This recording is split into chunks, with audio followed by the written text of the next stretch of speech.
Pacientët me sëmundje kronike, ftohje të zakonshme, kollitje e të shtitje, alergjitë të zakonshme, kafshimet e insekteve gjatë daljes në natyrë, por edhe pacient me dhimbje barku e të vjellura, janë sfidat me të cilat përballen mjekët e përgjithshëm, si pasojë e oscilimeve të temperaturave që kohëve të fundit kanë dominuar në vend. Ditëve të fundit për shkak të ndryshimeve të temperaturave, do të thotë oscilimeve që kemi ditë të nxehta dhe ditë më të freskëta, kemi probleme me pacientë të cilët janë kronik, vuajnë nga sëmundje kronike që kanë probleme me sistemin kardiovaskular dhe atë respirator, do të thotë kanë nevojë për kontrole më të shpeshta për arsye se ato nuk mund të përballojnë këto ndryshime brenda ditëve që ndodhin, ose brenda ditës ose brenda 2-3 ditëve që ndodhin. Pastaj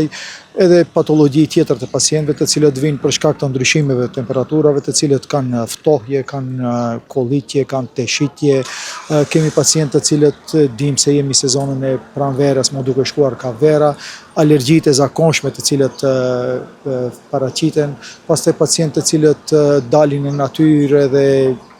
kanë kafshime nga insekte të ndryshme, edhe të ato krijohen ose alergji ose reaksione të ndryshme tjera,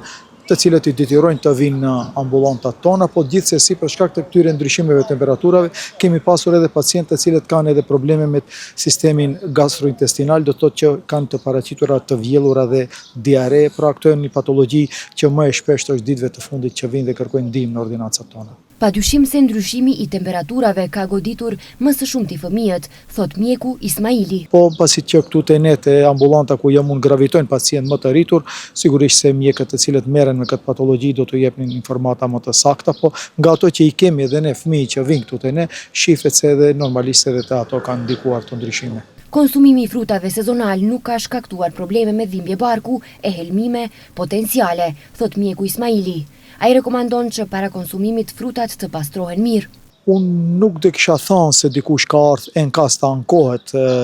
për arsye të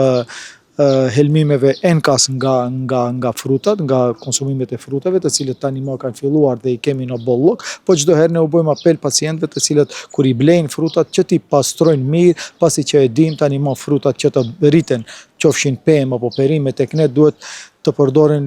një numër i madh i pesticideve, pra përdorin bujqit ata të cilët merren me prodhimin e këtyre